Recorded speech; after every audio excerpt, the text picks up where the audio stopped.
Coming to you from a lonely Tesla factory, I'm RJ Balde, and this is the TRICHOMES Hash podcast. On this show, we feature conversations about trending cannabis topics. We also bring in industry insiders and influencers to discuss their point of view. Today, as a part of the special TRICHOMES series Convo 19, I'll be talking to Julie Mercer-Ingram about how the needs of cannabis-related businesses have shifted during the coronavirus pandemic.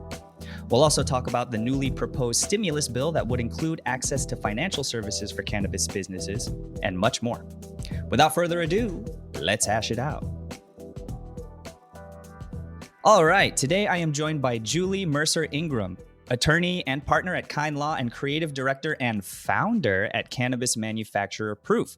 Since 2015, Julie has provided cannabis entrepreneurs with regulatory and business law advice. Julie, welcome to the show. Hello, thanks for having me. Yeah, we're happy to have you. How are you doing in your quarantine? How has self-isolation been for you? Well, I'm lucky because I have a lovely back garden and a house that is comfortable for my family.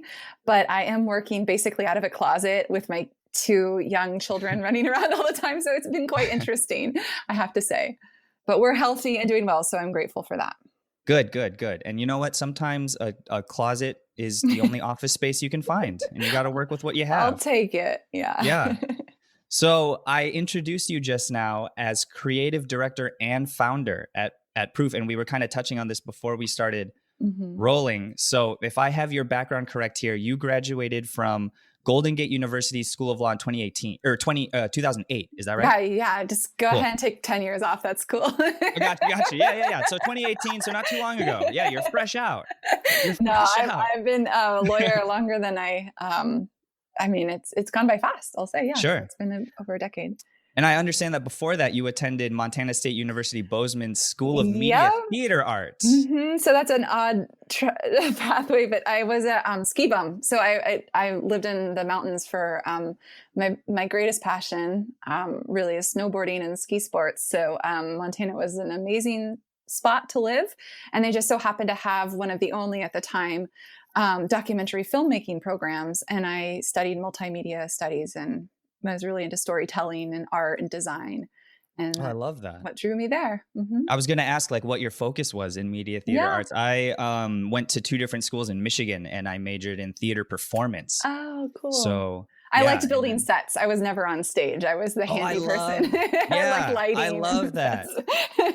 And then I was really drawn to outdoor films, particularly around snow sports, but also around animals and nature. And I worked on a couple of projects for the Discovery Channel and discovered the horrible practices around captive animals being, filmed as wild animals. And it just turned me way off of that. And it was really disappointing. But I did fall in love with making films about snowboarding and skiing. That was really fun. It was such an awesome period in my life. Yeah. I was also a snowboard instructor for years. So I have this real passion for the mountains, but then I met and married a surfer. So I'm in California. Okay. Yeah. Now I'm unfamiliar. Is there a rivalry between the mountains and the waves? Is there a snowboarder surfer sort of rivalry, or is because it sounded kind of controversial the way you described it? Oh, just because I don't live that close to the mountains anymore. I miss it. It's a rivalry in my life, but no. Okay. It's quite the opposite. People who love outdoors tend to embrace all different sorts of activities. Okay, good. That's what I was hoping. Awesome. So can you tell me about the transition from media theater arts to law? And then this is before I knew what your focus was, but my follow-up question was going to be, how often have you used jazz hands during an oral argument? But you were a set builder, so it's a different application. Well, okay, let's see. It's a bit of a unique story because it's not a very obvious path towards law school. I really liked storytelling, like I said, through creative arts and media arts in particular, and traveled quite a bit after undergrad. Actually met my husband traveling, and really I had never traveled before, so it sort of opened my mind to a lot of beautiful things, but a lot of struggles that other places face, and particularly around immigration. So I got really drawn towards immigration. And when I got back from my travels, I worked in a law firm to see if I'd like it. And, it's that sort of story where I tried being the creative type as a career, and I just didn't have the chops or independent wealth to pursue that, neither of those. Sure. So I wanted to get a skill set that I could help my community, and that I could pursue an interest of mine, which is sort of the free movement of people around the world and the right to sort of find the place that you want to live. And so that sort of started me on my path in law school. And I was one of those people that was an oddball. I wasn't the classic law student type, but I loved it. I loved law school. And part of that was going to Golden Gate. I had such a fantastic experience because I did do night school. And so it allowed me to work in different areas of the law during the day, including the ACLU and a couple of different law clerk positions or clerkships. They're still called internships in law school, but I was working for judges, and I just really got to see different areas of law in action. And I was on law review. I just became like this real nerd, and I really embraced it. And in law school, I got really interested in the broader public interest law, including at the time, the financial crisis was hitting hard. It started my second semester of law school, and Bear Stearns fell out. And I'll never forget hearing the news on the bus and just being like, there goes my path forward. So I was like, there goes law school, and all the law firms were laying everyone up. That's my, 1L year. And so luckily I was able to get a fellowship out of law school and pursue public interest law and a lot of like consumer debt relief and foreclosure relief help, and just really tried to help my community in that way at the time, because that was like the biggest need. And that drew me towards bankruptcy. I worked as a clerk for a bankruptcy judge. And then I got kind of sick of picking up all the pieces and wanted to start building block things, like building things. And so it just so happened around that time, well, for years, my husband's family is from Sonoma County. And in this area, we're surrounded by a real rich history and legacy of cannabis. And we had a lot of friends and people we knew in the medical collective model. And they constantly were like, Julie, you should come just like help us out or do whatever you can for our movement. And I didn't really know what that would look like. And then as sort of the talks around, McCursa started, and then I just started following it and researching it and started to just sort of have conversations with other people, go to conferences. And I just sort of picked it up because I found it really fascinating in that way of like, sort of combining a lot of what I was interested in with the law. And I mean, frankly, it's a pretty novel thing to be able to be a lawyer in something that's new. So much of the law is stagnant, and especially in bankruptcy and immigration, it just doesn't feel like there's a lot of room for creativity or, being, I like to think when I write a contract as I'm like sculpting, I'm molding something with my words. It's going to sort of be the model of what those people are the basis of their relationship or whatever they're doing with that contract, and that it needs to fit both the parties. And so it's like this really interesting, I don't know, I think of that as sort of in a sculptural way. And for me, writing in particular has always been somewhat of an enjoyable thing. And I love writing in a way, sort of a modern legal perspective is to write in a way that people understand. Simple writing for lawyers, I think, was literally one of the textbooks in a writing class I had.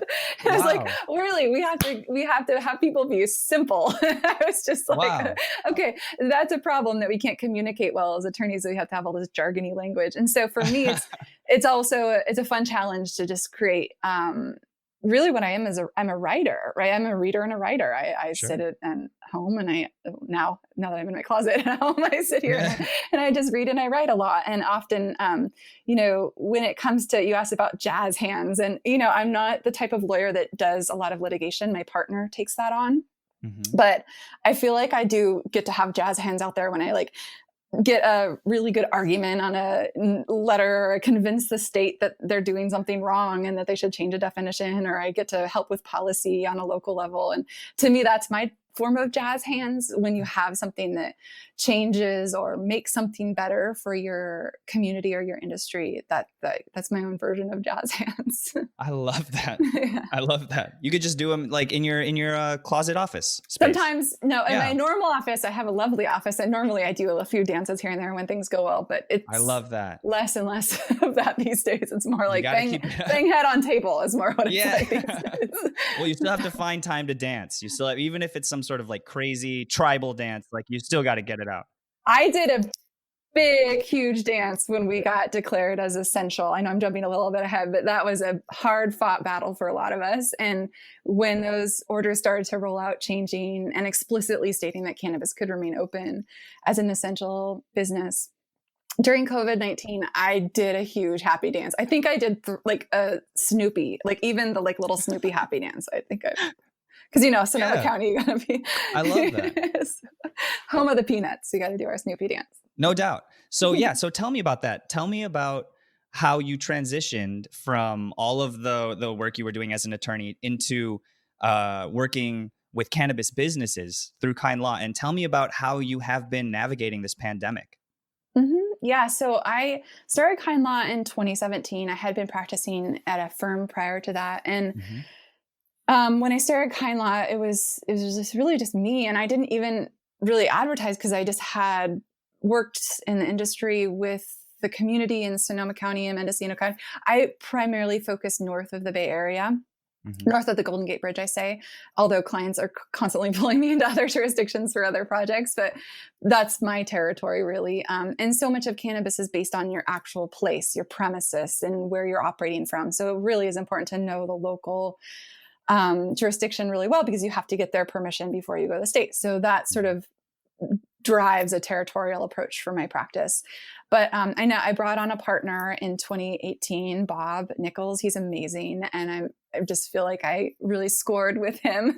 And so he does more of the corporate side and I do the regulatory side. And I really got into it just because, like I said, I had people in my community be like, Julie, you're an attorney. I know you can do this. You should do this. And I really appreciate their, encouragement. And then also I have to say my husband and I, this is sort of a divergent story, but we had so much school debt. He has 2 master's degrees. I have a law degree, which neither of those are very affordable. So we had huge debt. Yeah. And we had bought a house in, I think it was 2011 or 2012. And by the time, I think it was 2014 rolled around, or 2013, our house was worth in 2 years more than, way more than we bought it for. And so we found that we were just burdened with all this debt. So we sold our house and we paid off all of our grad school debt. And we moved to Mexico and we were sitting on the beach, like kind of thinking about what we want to do. Wow. We go to Baja a lot. I'm married a surfer, like I said. And so we were just spending some time down there, and I was, just trying to figure out what to do next. And so was he. And we were like, let's do this finally. And so that was, I think, 2015 or 16. And so we started a collective, and he started seeing, experimenting with what they wanted to do. And then that's where I got into cannabis law. I was just like, well, I'm really interested in this too. Let's both get into it. And so we started, like you mentioned earlier in the intro, we started Proof together. And then I was also working as, I got a job at a law firm. And then it just really felt like I wanted to have more control over which clients I was working with and how I interacted with them. I really picked the name Kind Law because of the entendre there is quite a few things, really. It's both the bud is the best, kindest bud, but it's also, as a reference to the plant itself, but it's also just a kindness, like to be a civil, supportive person in a sort of wildly unknown territory. And so most of my clients who came with me when I got started are still with me. Over the years, I've just really value my clients deeply, and I see myself as part of their team, and I hope they feel that. And so for that reason, I feel so proud of Kind Law, just to be able to sort of be the kind of attorney that takes a very conscientious approach to how I interact with them. And that goes from everything from my billing practices to my, how I speak to them and how I'm always going to be in their corner. So, Sure. I mean, as long as I'm doing this, at least. And then, so that's sort of the path of kind law. And then I've been at the beginning of sort of the regulatory. I mean, I have so much respect for my colleagues who got into it earlier. And I feel like really like I missed the boat on my friends telling me to get involved sooner. I really, I would have loved being on the front lines with many folks who got cannabis to a regulated state in California. Mm-hmm. And so I'm relatively new in some ways, although I feel quite old in others to the cannabis legal practice. Sure. But because I was there at the beginning of the regulations, I was really involved in Mendocino and Sonoma County and Santa Rosa, all like the jurisdictions in my area in their policy development. And that was really cool as an attorney to be able to see how lawmakers would interact with people who needed them to create laws in a way that balanced the various interests in the community, and not just the cannabis community, but environmental and neighborhoods and all that sort of thing. And through that work, I was selected to be the co-chair of the Sonoma County Cannabis Advisory Group, which served the Board of Supervisors for 2 years, advising them on cannabis policy in Sonoma County. Yeah. I was also very active on the state regulation development process and had some really exciting experiences through that, informing, certain lawmakers or people within the agencies about, how ethanol can be treated as a non-volatile solvent, which was critical to really type 6 licenses, the non-volatile licenses for manufacturing being more usable for more people rather than having to go through the hoops of a volatile license, which is often very difficult on a local land use perspective. Sure. So those kind of early efforts in the policy development were a huge part of my my time and my energy, but also my trajectory in this space. Yeah, I love that. So you mentioned that you did your jazz hands, you did your happy dance when you found out that cannabis businesses were deemed essential. So, well, that's interesting. Yeah, because I think it was 6 counties that came out with their shelter-in-place ordinances in early March. It wasn't clear really where cannabis fit. And, some of us were trying to say, well, if you have delivery, can you stay open? Like, are you essential? And, really, I have a couple clients in Oakland, a few clients in Oakland. And so we were trying to figure out, well, what is Alameda County? What does this mean? Is it even applicable to the cities because they're incorporated and they have different jurisdictions? Even just figuring that out was, took a minute longer than I had admitted.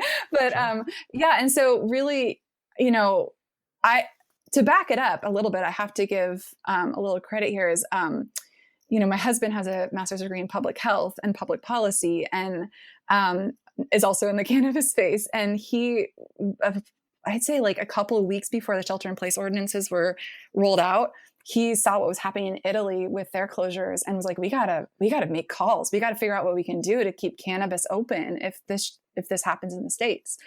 So I called everyone I knew who had connections. I called my own connections, and we were working on the state orders and seeing what the state would do because we thought that's where it would come from.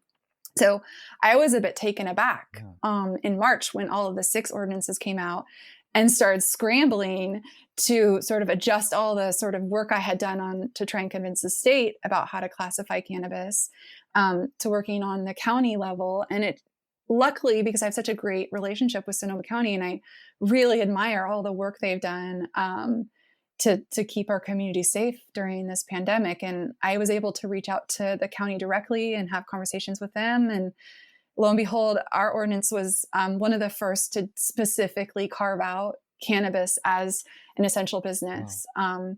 And during that time, simultaneously, a bunch of my colleagues and I were sort of writing letters and advocating in the 6 counties that the ordinances didn't state how they were going to treat cannabis.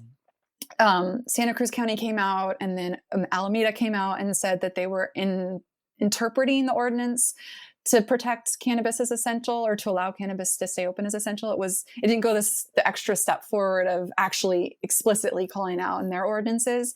And then I'm not sure if you recall, but San Francisco, unfortunately, initially decided cannabis was not essential and shut everyone down. And so we a bunch of us shifted our focus to San Francisco, writing letters, protests, whatever they could do. And I wasn't as involved in that effort, but I give it to my colleagues who were more involved that I think really turned the tide between Sonoma County explicitly calling it out. Mendocino came soon thereafter, and then San Francisco flipping their decision and allowing businesses to reopen. That was huge. And then we shifted back to the state, and one of my colleagues said, "Oh, we're never going to see Newsom protect us. They don't do anything to protect us." And I kind of was like, "Yeah, you're probably right, but it's worth a try." So a bunch of my colleagues up in Sonoma County and businesses, we all sent letters to the state, and were able to have some conversations with the governor's office. And lo and behold, when it came out that the state also classified cannabis as essential, it just felt like finally we have some recognition for what our industry provides for people, and how important it is to many people, especially patients, and continues to be. So I have to say that was a big win. I'd say it's maybe our only win, unfortunately. Yeah. And I'm sure it was a giant weight lifted off of your shoulders, as if anybody needs any more weight right now on their shoulders, as if we're not already all anxious. And so No, it was such horrible timing, because you just were so worried about your health and your family and all your community, and then your business to be threatened. I don't even know what I do, because both of my businesses would be shut down. It would be so hard. And plus I just know there would be so many people suffering, because without legal cannabis, they'd have to go to the illicit market. And so many people, especially patients, using cannabis for real treatment of, very important medicine, to just have them go to untested, unregulated stuff, it would be a tragedy. So that alone makes me feel happy. But yeah, it's great to be able to stay open. It's caused some real, a roller coaster is a good analogy of what it has been. Sure. Yeah. And all the theme parks are closed, so you have to get on a roller coaster somehow. I want to get your thoughts on this, because you said that that was kind of unfortunately, your only success thus far. So I want to get your thoughts on this, because just this week, Democratic lawmakers proposed a new $3 trillion coronavirus stimulus bill that would indeed provide state legal cannabis businesses with access to financial institutions, more or less reflecting the Secure and Fair Enforcement Banking Act, or the SAFE Banking Act. So if a bill like that were to pass, how historic would that be for the cannabis industry, and how optimistic are you personally that it has a chance of getting passed? Well, I wouldn't be honest if I didn't say I really hope it works. But I've just been through so many, at this point, I just don't see the government coming to help cannabis any more than they have. I know that Mitch McConnell said that the HEROES Act is, laughable. And I know that there are a lot of great work is being done. And I just give so many of my colleagues and people working so hard on this issue nationally to get this done. I really admire their effort. I just personally can't rely on something that, the leader of the Senate calls laughable. I just seen what he did to our Supreme Court, and, the various decisions that McConnell's made for our country I'm in such opposition to those personally. I don't want to get too political, but honestly, I don't see, I don't think it would be wise for any cannabis operator to say, "Oh, we'll be fine, that got put in." I do think that everyone should write letters and everyone should call. And I think you always have to keep fighting, because I personally don't think we've ended prohibition, even in California. I think we're still treated with a prohibition mentality. And that means we have to keep fighting, because, nothing will change unless there's a fight. But personally, I'm not holding my breath. Cautious optimism then, maybe. Always, Yeah. always, because, I really wouldn't be in this space unless I had some healthy dose of cautious Oh, for optimism. sure. And yeah, you mentioned that Yeah. Mitch McConnell thinks it's laughable. There was a Mhm. Texas representative, Kevin Brady, who said he thinks the main focus should be getting the American people back to work. And he was concerned over the fact, literally, that the word cannabis appeared more times than the word job in the bill. He was concerned that cannabis appears 68 times and the word job appears 52 times.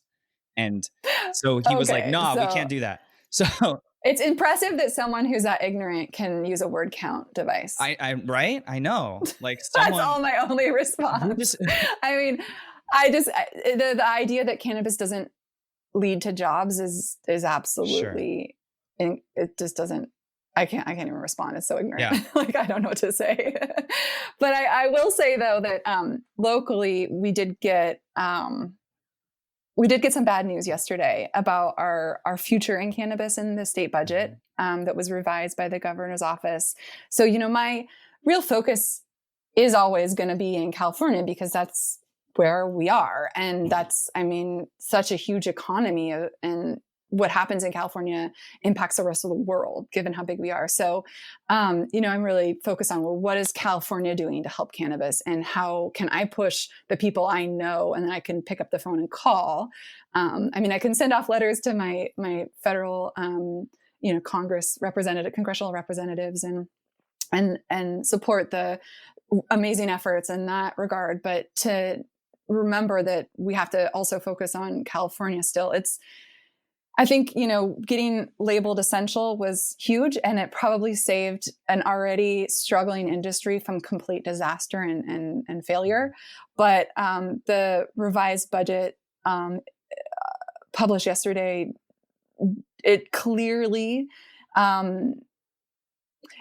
still views cannabis as lesser than. That, combined with there's an economic task force that the governor has put together to bring together statewide leaders in industry to figure out how to deal with the economic recession that'll come from COVID. And this task force includes every sector you can think of except for cannabis. There's not a single representative on the task force from the cannabis space. And it's a shame on our state government for not including anyone in the industry or with knowledge about how the industry operates, is regulated, anyone whatsoever. We were told that by the governor's office, my colleagues were told, it wasn't me personally, but I've heard that basically they said, well, there's people on the task force who they understand cannabis enough. They'll be fine. And it's like, wait a second. You don't have a single person at that table who speaks to the multi-million-dollar, Sure. tax revenue you get from us. They don't even count the tax that is actually called a license fee, because every year you pay $50,000 for a manufacturing license if you're a bigger company. You don't even get a seat at the table. It's shocking. And then the budget basically also puts off really important updates to how we operate, whether, the consolidation of the 3 agencies is off the table until next year. The revision of how taxes are collected and dealt with, whether it be, moving it from the first, I don't want to get too wonky, but basically making it easier to remit and track taxes. Really important fixes. They're put off till next year at the earliest. And then critically, our state legislature was trying to provide some really important relief, Bonna leading that charge, for the cannabis taxes that are just really killing the industry. And that is 100% off the table, because the state clearly needs money, and where are they going to get it? Yeah. They're not cutting our taxes anytime soon. And that, to me, is like one of the biggest tragedies of this pandemic on our industry. Obviously there's way bigger, don't take that out of context. Sure. There's like so many more personal and catastrophes there. And I'm, my heart goes out to all my colleagues who are in the restaurant industry and other places that are just really struggling. But, they don't have as much of a battle on a daily basis that cannabis does. Yeah. They get their business tax deductions, they get their, whatever, you name it, banking, like basic things. Cannabis never even had an opportunity for that. And now we don't now we're continuing to pay such high taxes and such high fees for licensing and permits that, yeah, it's not looking good. And I'm not a pessimist. I'm really not a pessimistic person. Yeah. I swear. I understand. I think it's celebrating the wins when you get them, but being realistic about the sort of future of cannabis is important, because I think that if anything, what the essential category has given us is a glimpse into how important we've become to the population. And the lawmakers might be far behind on understanding how to build a successful regulation and tax it so it's not dead. But the regulators have a lot to learn. The lawmakers have a lot to learn, but the general public gets it. I mean, you've seen a pretty good sales, not everywhere, but most places sales are holding pretty steady at this point. And that hopefully will remain true as a real recession takes hold, and people are really hurting out there financially. So I do worry about how that trickles down to spending habits. But certainly I think we've won a place in a lot of people's lives, and I think that just speaks to the plant and the power of the plant. But I also think it speaks to the amazing effort of all the brands and companies out there just making great products that people really rely on. Yeah, absolutely. It's still tripping me out that they said that the people that are in charge of making the decisions know cannabis enough. Like, that's like, imagine going in for like a surgical procedure and they're like, oh, this guy, he knows enough about heart surgery. You'll be fine. Yeah. Here's an economic task force in which we're going to look at every industry in the state and see how we can help with our economy.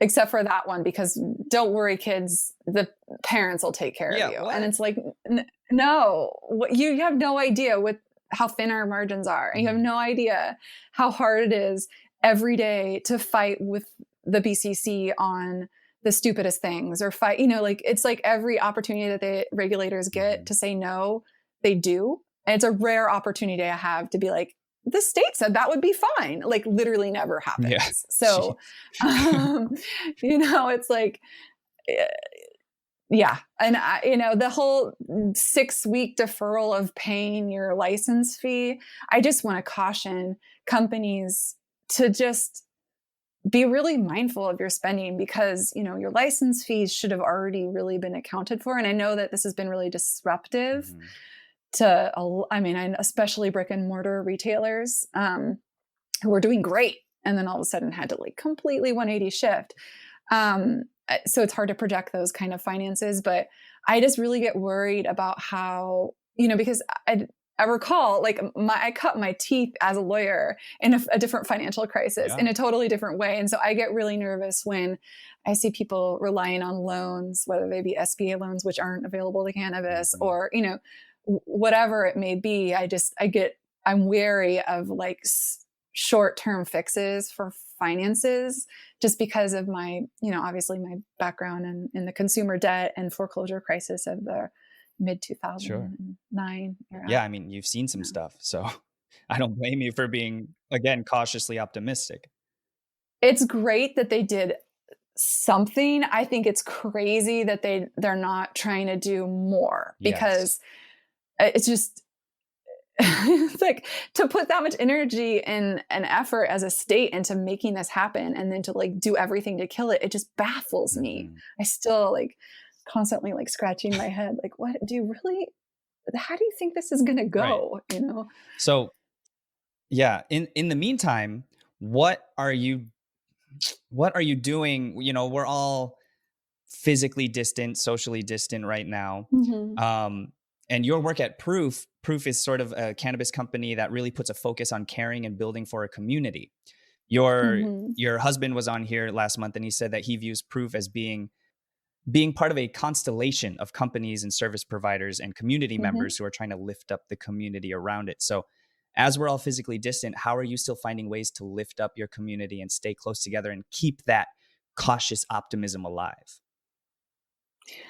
Well, it's a little bit different for me, because my community my clients, really. I mean, and they just being understanding if they can't pay their bill this month and still helping them out. I'm not going to be that shark attorney who doesn't respond if I can, and then just being there to like hear them out when they just want to have someone who understands what they're going through. And so much of my work, I feel like I'm a therapist. That's what you just, and I just like, yeah. I hold a lot of pieces for a lot of different companies. And to me, I love it because I want to be there for them. And part of me being there for them is celebrating the victories and working through the trials and tribulations. And, beyond that, I've made a lot of great friends over the years in this space. And it's just a matter of like calling and texting and checking in and saying, hey, I are you okay?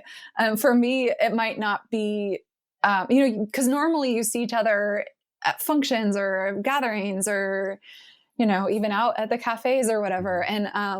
And that's just not happening. So it's just taking that extra effort to just reach out to people and just saying, are you okay? But ultimately, it's just a matter of, I just do my job, and I'm paid for my job. So I'm lucky to keep having it. But like, for the most part, just keeping people, being as efficient as I can to keep the costs of my services down, being as responsive and quick to react as I can, and then also to foresee what's coming. The work I did locally and on the state level along with my colleagues, of course, it wasn't just me, on the essential designation. I think that's a prime example of like, just no one paid me to do that. No one's paid me to be on the CAG or, the advisory group in Sonoma County or do, any.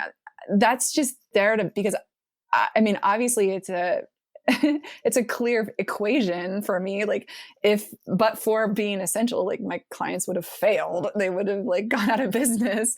But at the same time, it's just important to remember that there's like a lot of fight out there and not everyone can fight on every issue. And so I pick my battles and I give it all I have when I can. And that's the way I'm giving back in these times, especially. Well, I thank you for what you do. Thank you for keeping that cautious optimism alive. Thank you for staying on the state government's ass. Yeah, I appreciate what you're doing and the fight that you're putting forth for cannabis businesses around you.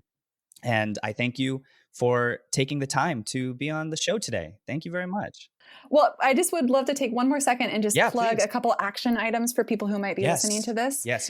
So, the biggest thing I think we can do is have a seat at the table. So, write a letter or an email to Tom Steyer, to Tommy Atkins, to the governor's office, to your local representatives, state representatives, I should say, to just say cannabis deserves a seat at the table. We are a huge part of this state now, and we deserve to have at least some representation as we go through an economic crisis that's coming, so that's just a huge thing right now. And it's kind of an urgent need. A few of us have written letters and are on this issue, but being told by the governor's office that someone else who's not a cannabis person who knows enough, it's unacceptable. So we just need to keep fighting for that. Obviously, keep pushing the congressional representatives to adopt the SAFE Act into the HEROES Act. And then really just to keep pushing and advocating for the tax help for cannabis, because, we can't bank, we can't get the loans. There's really few things they can do besides help us with taxes. And then finally, the last action item is to really be on your representatives about the need to get more retail in this state. The state is not doing enough to work with local jurisdictions to open up more territory.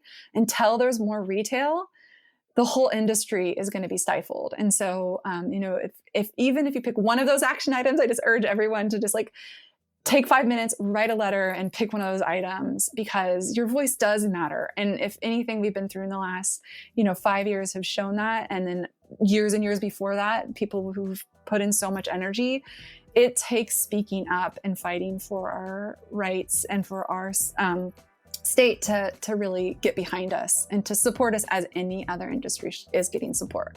So just, treat us not in that prohibition era, treat us as the new essential pandemic era cannabis. Absolutely. Yeah. And everyone's voice matters. It's very important to use your voice. Don't count on it. Don't count on someone else to do it. Take it upon yourself to. There's strength in numbers. I mean, there's always going to be people out there fighting, but you can fight too, and it's actually really easy. And so I just encourage everyone to keep an eye on the federal stuff, but also to really keep fighting on our state representatives to have a seat at the table. Well, Julie, thank you so much again for being on the show. I hope that after all this is over, we can all meet up and do some celebratory jazz hands in person. We can do the Snoopy dance together. I like it. I'm gonna work on it now so that when this is all over, I'm gonna be ready for showtime. All right. Well, it was a pleasure speaking with you. I appreciate the opportunity, and thank you. Absolutely. Thanks again. Be well. My thanks again to Julie Mercer-Ingram for joining me. If you are a member of the cannabis community and have a story you want to share with us, we would love to hear from you. You can reach the show at hashitout@TRICHOMES.com. You can help others find the show by taking a moment to subscribe to the podcast and write a review. You can also join the discussion with industry insiders and get your voice heard by joining the community at TRICHOMES.com and following us on all social media. Hash It Out is produced by David Fortin and presented by TRICHOMES.com. I'm RJ Balde. Thanks for listening.